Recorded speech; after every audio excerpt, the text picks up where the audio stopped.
Hello friends, आज का जो टॉपिक है वो है आपने 31 मार्च 2024 से पहले पहले कौन से ऐसे ज़रूरी काम करने हैं। ये उसकी पूरी लिस्ट है। वीडियो स्टार्ट करने से पहले आपसे मेरी रिक्वेस्ट है कि आप चैनल को सब्सक्राइब जरूर करें। सबसे पहले देखिए 43B सबसेक्शन H का जो रूल्स एंड रेगुलेशन है वो अभी तक डेफर नहीं हुए, तो इसलिए सबसे पहले आपको इसके सारे रूल्स एंड रेगुलेशन फॉलो करने पड़ेंगे। उनमें सबसे पहले ये है कि आपको सप्लायर्स को डिक्लेरेशन सेंड करना होगा और साथ में MSME सर्टिफिकेट की रिक्वेस्ट भी सेंड करनी होगी कि वो अपना MSME सर्टिफिकेट दें। अगर आपने अभी तक ये काम नहीं किया है तो सबसे पहले ये आप काम कर लें, क्योंकि आपके पास बहुत ही लिमिटेड टाइम है। और साथ में आपको 31 मार्च से पहले पहले एक रिमाइंडर भी सेंड करना होगा, जिसमें आप सप्लायर्स को लिखेंगे कि आपने ऑलरेडी स्टेट को लेटर लिखी थी जिसमें आपने रिक्वेस्ट की थी कि आप उसको अपना MSME सर्टिफिकेट दें और साथ में डिक्लेरेशन जो आपने भेजी है तो कंप्लीट करके भेजें, ताकि सही ढंग से आप उसकी कैटेगरी दे सकें कि वो MSME में मैन्युफैक्चरर में रजिस्टर्ड है कि सर्विस प्रोवाइडर में या फिर ट्रेडर्स में रजिस्टर्ड है। साथ में सबसे इम्पोर्टेंट काम आपने जो करना है वो है कि आपको ये चेक करना होगा कि आपका कोई भी बिल ऐसा आउटस्टैंडिंग ना रह जाए जिसमें 15 या 45 दिन से ज़्यादा टाइम हो जाए और वो क्लॉज अंडर सेक्शन 43B में कहीं डिसलॉग ना हो जाए, नहीं तो आपको सारे अमाउंट पे आपको टैक्स पे करना होगा। तो आपका कोई भी ऐसा बिल आउटस्टैंडिंग ना रह जाए, ये आपको अभी से कैलकुलेशन करनी होगी। कौन से बिल जो 15 से 45 दिन में आउटस्टैंडिंग स्टैंड है उनको आपने उससे पहले ही पे करना है। Section 43B clause HT already मैंने डिटेल में वीडियो बना रखी है, आप उसको देख भी सकते हैं कि कौन से रूल्स एंड रेगुलेशन है जो आपको फॉलो करने पड़ेंगे। तो वहाँ से आप डिटेल से इसके रूल्स एंड रेगुलेशन भी चेक कर सकते हैं कि कौन से रूल्स एंड रेगुलेशन आपको फॉलो करने ही पड़ेंगे 31 मार्च 2024 से पहले पहले। इसके लिए मैंने डिटेल से वीडियो ऑलरेडी बना रखी है, तो आप उसको देख सकते हैं। नेक्स्ट ये है कि 31 मार्च 2024 लास्ट डेट है ITRU बनने की for the assessment year 2021 and 22। अगर आप 31 मार्च तक फाइनेंशियल ईयर 2020-21 और असेसमेंट ईयर 2021-22 की ITRU नहीं भर सके तो आप कभी भी फ्यूचर में ये नहीं भर सकेंगे। साथ में आपको ये भी देखना होगा कि आपके इनकम टैक्स के लॉगिन में जाकर पेंडिंग एक्शन में कोई ऐसा इनकम टैक्स डिपार्टमेंट ने कोई नोटिस तो नहीं सेंड किया जहाँ पर ये मेंशन हो कि कोई भी किसी किस्म की कोई रेक्टिफिकेशन या मिस्टेक हुई हो और आपको ITRU बनने के लिए कहा गया हो, तो आपको ITRU बननी पड़ेगी 31 मार्च 2024 तक आपको बननी होगी। साथ में अगर आपने कभी भी income tax return already assessment year 2021-22 की अभी तक नहीं भरी है तो आप अभी भी इसको भर सकते हैं, जिसकी लेट फी आइदर 1000 हो सकती है या फिर 5000 हो सकती है। थर्ड जो इम्पोर्टेंट पॉइंट है वो आपको है पैन को आधार से लिंक करना। इसके लिए अगर आपका पैन नंबर आधार से लिंक है तो ये पॉइंट आप स्किप कर सकते हैं। अगर आपका पैन नंबर आधार से लिंक नहीं है तो आपको सबसे पहले इमीडिएट पैन नंबर को आधार से लिंक करना पड़ेगा, नहीं तो आपको TDS का जो रेट है वो हाई लगेगा, जो कि नॉर्मल जो हाई रेट वो 20% है वो आपको यहाँ लग सकता है। अगर आपका पैन से आधार लिंक नहीं है तो ये माना जाएगा कि आपका पैन नंबर कभी इशू हुआ ही नहीं।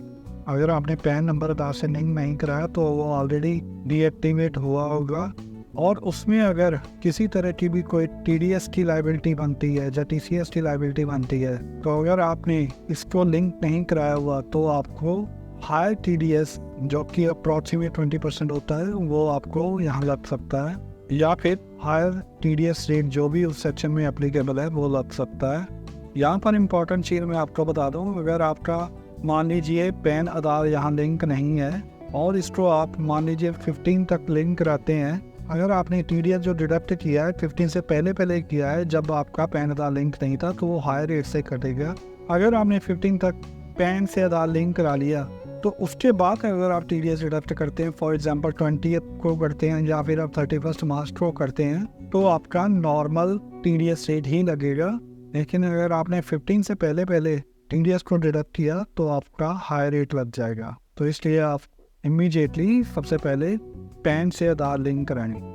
नेक्स्ट पॉइंट जो है वो है, अगर आपने ओल्ड टैक्स रेजिम को फॉलो किया हुआ है तो यहाँ पर आपको सेक्शन 80C में 1,50,000 की इन्वेस्टमेंट करनी होती है। वो डिफरेंट तरह की इन्वेस्टमेंट होती है, national saving certificate, public provident fund, LIC, Sukanya Samriddhi Yojana, tax saving FDR हो सकते हैं, ELSS हो सकते हैं, ट्यूशन फी हो सकती है, principal amount repaid of housing loan, etcetera etcetera. बहुत सारे इन्वेस्टमेंट या एक्सपेंसेस हो सकते हैं जो आपको 31 मार्च 2024 से पहले करने होंगे। तो इसलिए आप सबसे पहले अपने टैक्स की कैलकुलेशन कर लीजिए और साथ में और टैक्स रेजिम में आप देख लीजिए कि आपने जो इन्वेस्टमेंट 80C में है वो 1,50,000 से शॉर्ट ना हो। अगर शॉर्ट है तो आप अभी भी in different tax saving scheme में आप इन्वेस्टमेंट करके आप अपना टैक्स बचा सकते हैं। साथ में जब भी आपने सैलरी वालों की रिटर्न फाइल करनी हो तो आप हमेशा ही कंपेयर कर सकते हैं कि ओल्ड टैक्स रेजिम में कितना टैक्स बना और न्यू टैक्स रेजिम में कितना टैक्स बना। दोनों में जो टैक्स लायबिलिटी कम बने वो आप ऑप्शन सिलेक्ट कर सकते हो और अकॉर्डिंगली आप रिटर्न फाइल कर सकते हो। इससे कोई फर्क नहीं पड़ता कि अगर आपने फॉर्म 16 में सारा साल न्यू टैक्स रेजिम में आपने जो टैक्स डिडक्ट किया है, अगर ओल्ड में कम बनता है तो आप रिटर्न के टाइम ओल्ड की ऑप्शन ले सकते हैं। इससे उल्टा भी हो सकता है, अगर सारा साल आपने ओल्ड टैक्स रेजिम ली है, न्यू में आपका टैक्स कम बन रहा है तो आप न्यू टैक्स रेजिम भी फॉलो कर सकते हैं।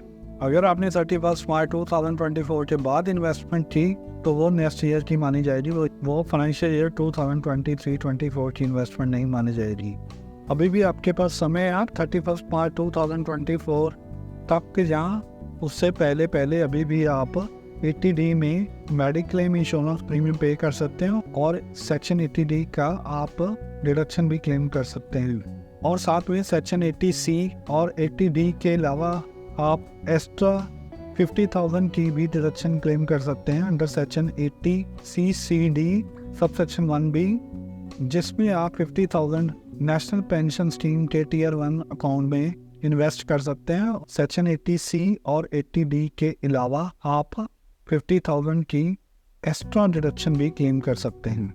नेक्स्ट ये सैलरी वालों के लिए आपने फाइनेंशियल ईयर 2023-4 के स्टार्टिंग में या बीच में आपने डिक्लेरेशन दी होगी कि इन टैक्स सेविंग इन्वेस्टमेंट में आप इन्वेस्ट करोगे। अभी आपको एक्चुअल प्रूफ देने होंगे। फॉर एग्जांपल, अगर आपने डिक्लेरेशन दी है कि आप PPF में 50,000 इन्वेस्ट करोगे तो अब आपको इसका प्रूफ भी देना होगा। 31 मार्च 2024 से पहले आपको एक्चुअल प्रूफ भी देने होंगे, नहीं तो आपका टैक्स ज़्यादा डिडक्ट हो जाएगा। तो ये प्रूफ आपको सैलरी वालों को अपने एम्प्लॉयर को देने होंगे। फॉर एग्जांपल 80C के जो इन्वेस्टमेंट है उनकी सीट्स देनी पड़ेगी। अगर आपने HRA का एग्जम्पशन रेंट पेड का लिया हुआ है तो उसकी भी रेंट पेड की सीट आपको देनी होगी। आपके लिए ये ज़्यादा बेनिफिशियल है, आप अपनी सारी टैक्स सेविंग की डिटेल्स जो हैं वो अपने एम्प्लॉयर को दे दें और वो एम्प्लॉयर ही उसको फॉर्म 16 में शो कर दे। ये आपके लिए ज़्यादा बेस्ट है। इससे आपको किसी प्रकार की परेशानी नहीं होगी आपकी रिटर्न प्रोसेस कराने में। लेकिन ऐसा नहीं है कि अगर आप अपने एम्प्लॉयर को वो सीट्स नहीं देते तो आप रिटर्न फाइलिंग के टाइम उसको क्लेम नहीं कर सकते। आप तब भी क्लेम कर सकते हैं, लेकिन हो सकता है कि डिपार्टमेंट आपसे उसके लिए उसका प्रूफ अपलोड करने के लिए कह सकता है PDF में। इस सबसे अच्छा तो यही है कि आप 31 मार्च 2024 आने से पहले आप अपने सारे जो टैक्स सेविंग इन्वेस्टमेंट्स के प्रूफ हैं वो अपने एम्प्लॉयर को दे देंगे। नेक्स्ट आप देखिए कि अभी भी 15 मार्च 2024 डेट आनी है तो आपके पास अभी भी 4th इंस्टॉलमेंट का टाइम है। तो आपको अपनी टैक्स की सारी कैलकुलेशन अभी से कर लेनी चाहिए ताकि आप 15 मार्च 2024 तक आप अपना 100% जो टैक्स है वो आप अपना डिपॉजिट कर सकें। जैसा कि आपको पता ही है कि आपका अगर एडवांस टैक्स उसी साल आपको एडवांस टैक्स जमा कराना होता है तो 15 मार्च 2024 को आपको फाइनेंशियल ईयर 2023-24 का 100% जो टैक्स है 4th इंस्टॉलमेंट के तौर पे वो आपको जमा कराना होगा 15 मार्च 2024 को या उससे पहले आपको जमा कराना होगा। इससे जो आपकी इंटरेस्ट लायबिलिटी है अंडर सेक्शन 234C में आपकी जो इंटरेस्ट लायबिलिटी है वो कम बनेगी। फिर भी अगर आप मिस कर जाते हैं 15 मार्च तक, तो आप 31 मार्च तक आपका जो 100% एडवांस टैक्स है उसको आप जमा करा सकते हैं। आप अपने टेस्ट की सारी कैलकुलेशन कर लें और 31 मार्च 2024 तक आप अपना एडवांस टेस्ट जमा करवा ही दें। अगर आप मिस कर जाते हैं 15 मार्च 2024 को, तो आप 31 मार्च 2024 तक आप अपना एडवांस टैक्स 100% जमा करा दें।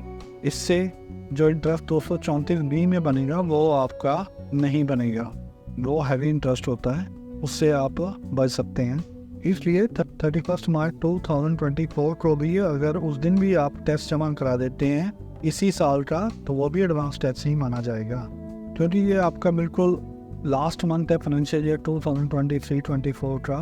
तो इस मंथ में आप अपनी सारी TDS की कैलकुलेशन चेक कर लें कि अंडर सेक्शन 194A इंटरेस्ट की जो लायबिलिटी है, कॉन्ट्रैक्टर की लायबिलिटी है 194C में, कमीशन की लायबिलिटी है 194H में, रेंट की लायबिलिटी है 194I में, प्रोफेशनल फ़ी है अगर 194J में, अगर परचेज पे आपकी TDS लायबिलिटी 194Q में बनती है, या फिर किसी किस्म का कोई भी TCS भी बनता है, तो आप सारी कैलकुलेशन अभी से कर लें। और जितना भी TDS या TCS आपका इस महीने बनता है, तो आप इस महीने आप TDS या TCS डिडक्ट कर सकते हैं। अगर आपने ऐसा नहीं किया तो सारे का सारा ट्रांजैक्शन अमाउंट जो है वो डिसअलाउड हो जाएगा।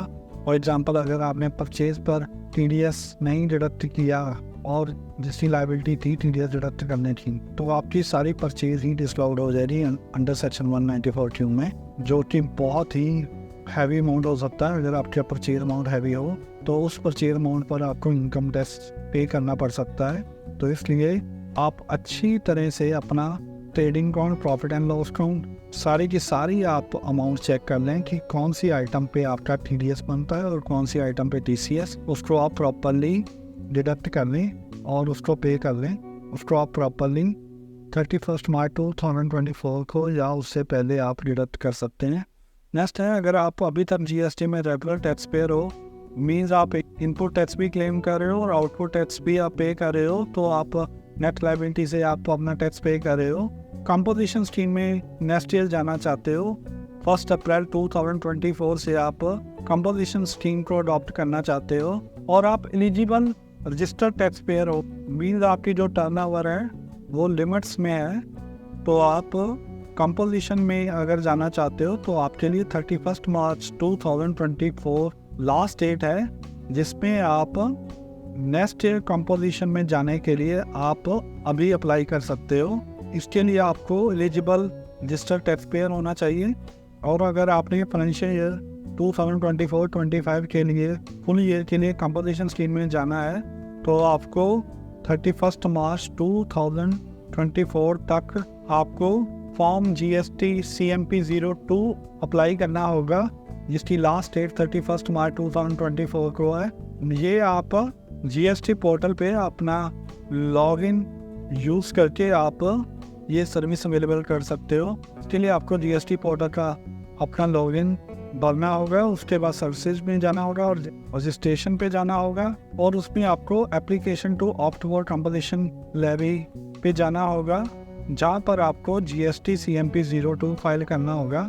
फिर आप अपने आप ही 1 अप्रैल 2024 से GST की कंपोजिशन स्कीम में चले जाएंगे। ये काम भी आपको 31 मार्च 2024 से पहले करना होगा। अगर आप एक्सपोर्ट करते हो विदाउट पेमेंट ऑफ IGST, तो तब आपको LUT इन फॉर्म RFD 11 31 मार्च 2024 तक आपको भरना ही पड़ेगा अगर आपने रिफंड लेना है।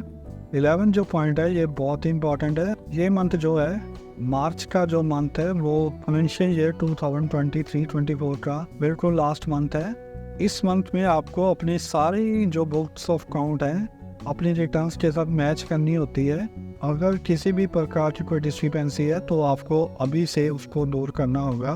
फॉर एग्जांपल, आपको GSTR 13B से कंपेयर करनी होगी और साथ में बुक्स ऑफ अकाउंट को भी कंपेयर करना होगा। 2A को 2B के साथ जो आपने प्रॉपर ITC बुक्स में क्लेम किया है उसको भी आपको कंपेयर करना होगा। GSTR 9 रफली बना के आपको देखनी होगी बुक्स ऑफ अकाउंट से कितनी मैच करती है। सेल्स और परचेज की जो रिटर्न्स हैं वो बुक्स ऑफ अकाउंट से आपको कंपेयर करनी होगी। क्रेडिट नोट, डेबिट नोट्स कितने इशू हुए हैं, उसमें कोई डिस्क्रिपेंसी तो नहीं आ रही, उसको आपको चेक करना होगा। अगर आप कंपोजिशन स्कीम में हैं तो GSTR 4A CMP 08 उसको GSTR 4 से भी आपको साथ में कंपेयर करना होगा। जितनी भी आपकी GSTR रिटर्न्स हैं उसको इनकम टैक्स रिटर्न से भी आपको कंपेयर करना होगा। फॉर एग्जांपल कोई सेल्स में, कोई परचेज में कोई डिफरेंस तो नहीं आ रहा, कोई बिल तो नहीं मिस है, पार्टी ने जो चढ़ाया ना हो, वो हर चीज़ आपको चेक करनी होगी।